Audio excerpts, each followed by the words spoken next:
Have you ever mapped out the absolute perfect evasive maneuver? Mhm. Like dodging a metaphorical bullet at work or in your personal life? Oh, definitely. We all do that. Right. But then you realize that your elaborate escape route actually walked you right into a completely different trap. And usually a much worse one. Exactly. You take 3 calculated steps to the left to avoid a mess, and suddenly you are standing on a landmine you never even saw. It is the ultimate irony. It really is. And today's deep dive looks at a chilling story that proves some dangers are not coming at you. They are patiently waiting for you to arrive. I love this piece. It is a concept that fundamentally upends how we are taught to navigate the world, honestly. Yeah. We are conditioned from childhood to scan the horizon, to Yeah. look forward, to anticipate the threats that are actively marching toward us. Right, the visible stuff, the things making noise. Exactly. But we rarely consider the threats that are completely stationary, the ones embedded at the very destination we are running toward. And that intersection, that clash between our own intense effort and an outcome we just cannot control, that's the focal point of the excerpt we are exploring today. From the timeless wisdom stories, right? Yep. It's episode 21 from that series titled The Fatal Flight, The Inevitability of Destiny. Such a powerful title. It is. And the story itself is short, it's incredibly calm, but almost haunting. Just a simple narrative about a man trying to outrun danger. And it brings up so much about the psychology of fear. It does. Our mission today is to unpack that fear. We're going to look at the illusion of control and why human beings are so convinced that we can somehow outsmart fate. The dynamic in this story feels very modern, even though the setting is quite old. Yeah, let's get into that. The protagonist is just a young man living in a small village. And his defining characteristic is extreme caution. He is obsessed with it. Right. He avoids risks, he fears danger, and he firmly believes that careful living can protect him from literally everything. He represents that very human equation we all use, where we calculate that caution equals control. Let's examine that equation for a second, because I think everyone listening carries some version of this belief. Oh, absolutely. We think if we just follow the rules, or, I don't know, buy the right insurance, eat organic, check the locks on the door 3 times before bed. We think we've built an impenetrable fortress around our lives. Yes. We think we're managing our destiny. But isn't that just an evolutionary coping mechanism?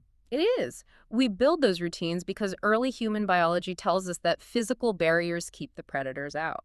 Right, but our modern predators are rarely physical anymore. And that is a crucial distinction. We are using ancient physical hardware to try and solve these existential conceptual problems. So true. When this young man tries to eliminate all risk through careful living, he is not actually eliminating risk. What is he doing then? He is just eliminating variance. He is narrowing his life down to such a predictable routine that he feels secure. Feeling secure versus actually being secure. Exactly. They are two completely different states of reality.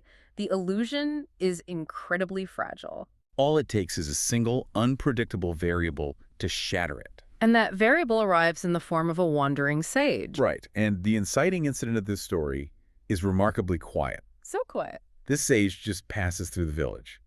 And the young man, who is clearly constantly seeking validation for his safety protocols, steps forward. He wants certainty. He does. He asks the sage a direct question. He says, "What lies ahead in my life?" Notice what he is doing there, though. He is not asking for spiritual guidance. No, not at all. He is asking for a risk assessment. He wants the itinerary so he can optimize his avoidance strategies. He wants a total guarantee. But the sage looks at him and delivers this chillingly brief reply. Just 4 words. Be careful tomorrow. Be careful tomorrow. I mean, the man is instantly uneasy. Of course he is. He asks, careful of what? And the sage offers total silence. No further explanation. Which is terrifying. I have to push back on the sage's method here.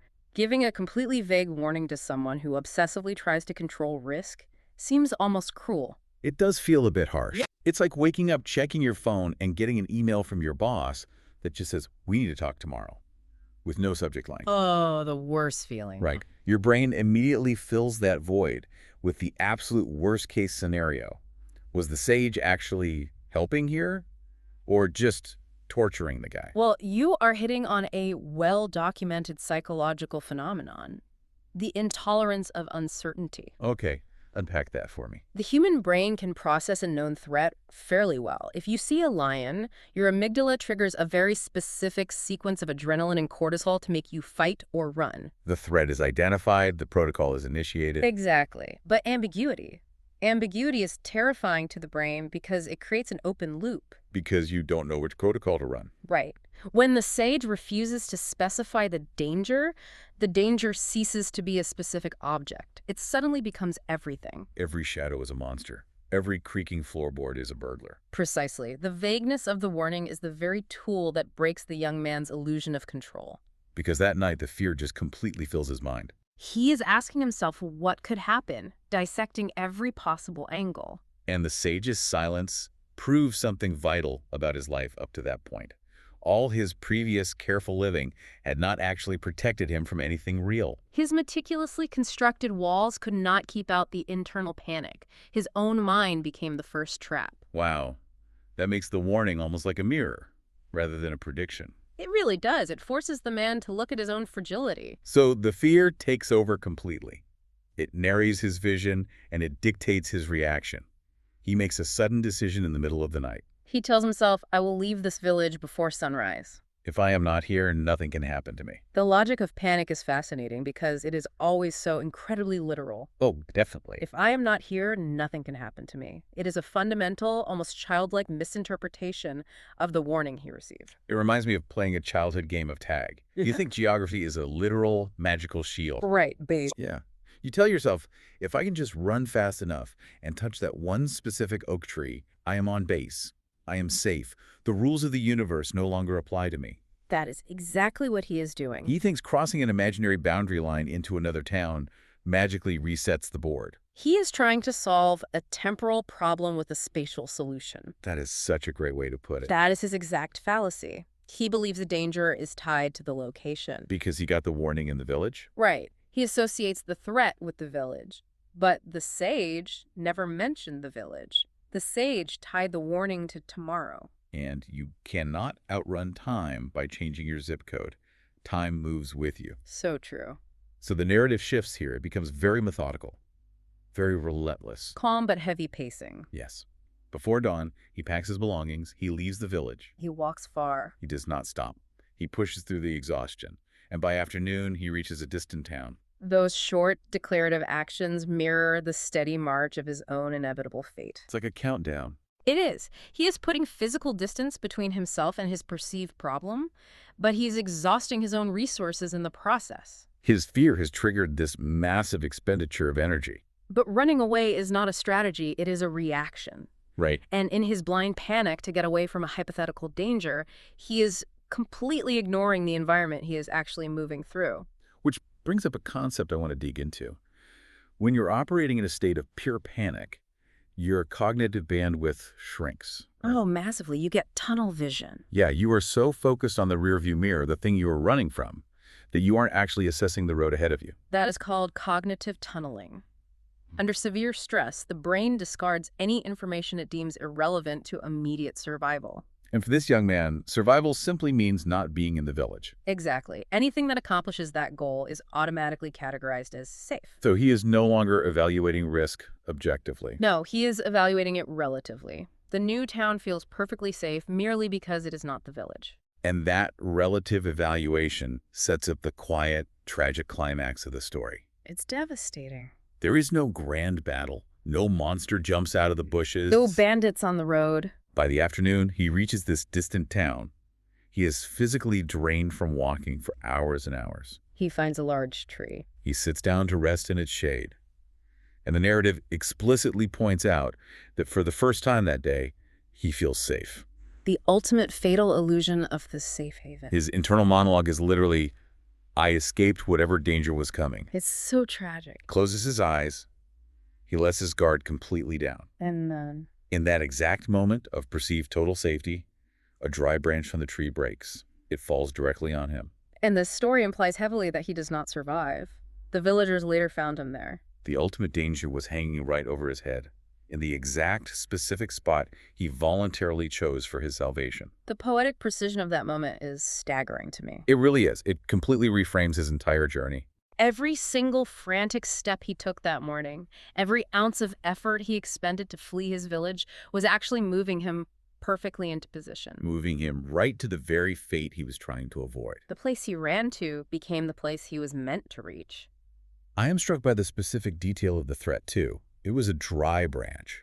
Right, not a lightning strike out of a clear blue sky. No. Or a sudden, unpredictable flash flood.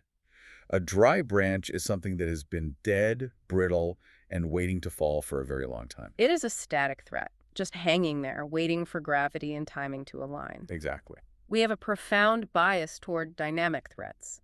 We assume danger looks like a snarling wolf on the path, or an erratic driver on the highway. Or a sudden economic crash. We look for movement.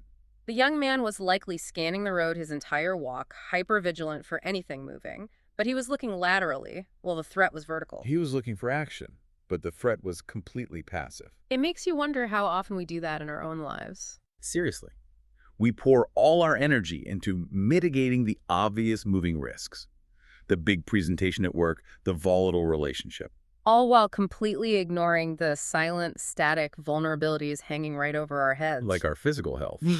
Or creeping burnout. We don't notice the dry branches because they aren't making any noise. And this connects to a psychological concept known as risk homeostasis. Okay, what is that? The theory suggests that humans have an internal thermostat for risk. Like a baseline we are comfortable with. Exactly.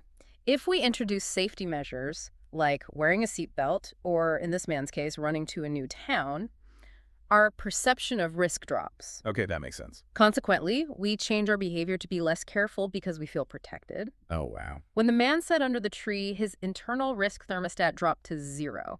He felt he had solved the problem of tomorrow. And because he felt safe, he didn't bother to look up and inspect the canopy above his resting place. His feeling of safety is exactly what made him vulnerable. That is a terrifying paradox. Yeah. The safer we feel, the more exposed we become. It is. Which forces us into a heavy philosophical tension that the story really wrestles with.